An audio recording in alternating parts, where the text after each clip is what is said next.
Hello everyone, welcome back to Papa's Workshop. Today in less than 5 minutes, I'm going to show you how to make a knob like this that you can use on the different projects that you have in your shop. And you can make this for just literally pennies by printing it out yourself on a 3D printer. And this is going to work absolutely fantastic in the shop. So have you ever thought that a 3D printer was not worth having in your shop? What would you rather do? Spend $5, $6 for knobs like this, or make your own for literally pennies? And this knob will work just as well as the expensive one, but it doesn't make you feel any better that you had to spend a bunch of money to go to the store and buy one versus making your own. And the other nice thing about this is you can get exactly the size that you want whenever you need it. And I use these types of knobs in my shop all the time, from the large knobs to these, such as a medium-sized knob, and I can just print them out anytime that I wish. And if I need some small knobs, no problem. Just design exactly what I want for the particular project and then print them out. If I want to use these knobs for another project, well, I can print them by themselves also. The projects are virtually limitless. All it takes is a little creativity. I want to show you how to make a knob like this in literally less than 5 minutes. So the first thing I'm going to do is just ungroup this and get it into the individual parts.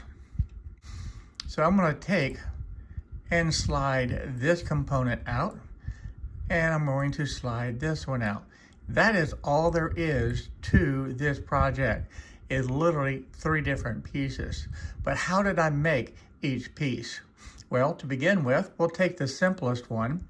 This one is just simply 25 millimeters by 25 millimeters, and it is 24 millimeters tall. To be able to do that, all we're going to do is just bring in a brand new piece, and we'll set this up at 25, 25, and then we'll set this at the 24, and that piece is done. That's exactly the same piece that we have here. So that's not a complicated task. So let's go ahead and just get rid of this. I don't need to duplicate this now, and we'll trash it. How about this part? This is a little bit more challenging, but not really. First, let's see the size. This is 60 by 60 and is 12 millimeters high. So what we're going to do is slide this out of the way, and we're going to bring in another piece. Now this time we're going to go ahead and shrink this down to the 12 millimeters. So let's make that 60 by 60.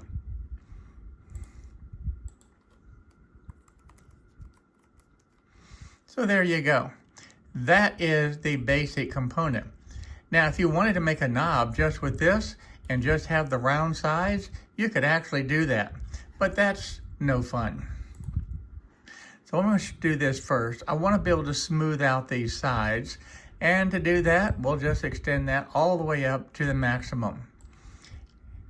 And now we have a nice smooth side. Now instead of having this 60 by 60, I want to be able to make an oval.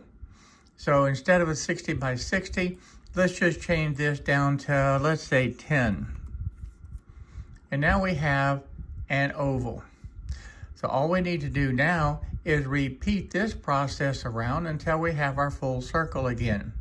Once I have this part that I like, then I can hit Control D, and now I have a duplicate. And then from there, I am going to rotate that to 15 degrees. And then I'll just hit duplicate, Control D, and I'll just do that all the way around until I have a complete circle. And just like that, you have a knob just like this one up here. So now I'm going to take and group this whole entire thing. We'll group it together, and there we go. Well, let's take a look and see the size of this. This is 15.94 by 1410, and the height is 7 millimeters. So we're going to come over here to this tool right here, the polygon, and we're going to bring that in. And then the first thing, let's just make this 7 millimeters tall. So that's the first component. We need the 6 sides, And if you needed to change the size, you could do that here, but that's the number of sides that we need. And then over here, we needed this at 1410 and 15.94. So that's going to be 1410 and 15.94. And just like that, we have exactly what we need. From there, let's change this over into a hole, just like that. That is it exactly. But you notice this is off the ground. Well, this was 24 millimeters high. This is 7, so it's just a matter of raising this up to the height that we need it. And what height? Well, it's 24 minus 7. That's going to be it. So we need to raise this up where it's 17 millimeters off of the floor. So there we go. That gives us the height. So now we can bring this over a little bit closer, and we're to the point now where we need to align these. So I'm going to take this and align it with this icon right there. We'll hit this one and that one, put it perfectly in the center. And because I like to do it, I'm going to group it together now. So we have this component, and we'll align this one. So we'll go with this and this dot. And there you have that component now in the center. And we're going to group these together again. And there's our component, which takes less than 5 minutes to be able to make. Now I'll save this and I'll bring it into the Cura software, slice it, and print it. The nice thing about this, it takes less than 5 minutes to design. It takes about an hour to be able to print this out. And that's probably less time than it would take you to go to the store and try to find something that would be similar and probably not work as well. But with this knob now finished, let's take it down to the shop. Now I made this where this would be a press fit. I went ahead and put the bolt on here to give a little bit more structure. Then we're going to open this up. I'll set that right there because it is a snug fit. And we'll just tighten this down.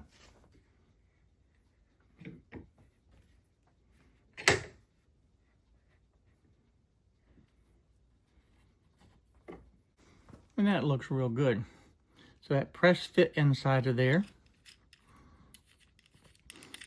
And if for some reason that ever wants to come out, I'll just put a little CA glue in there or a little bit of epoxy, but I don't think that will come out at all. Well, this knob is all finished now and it's ready to go to work.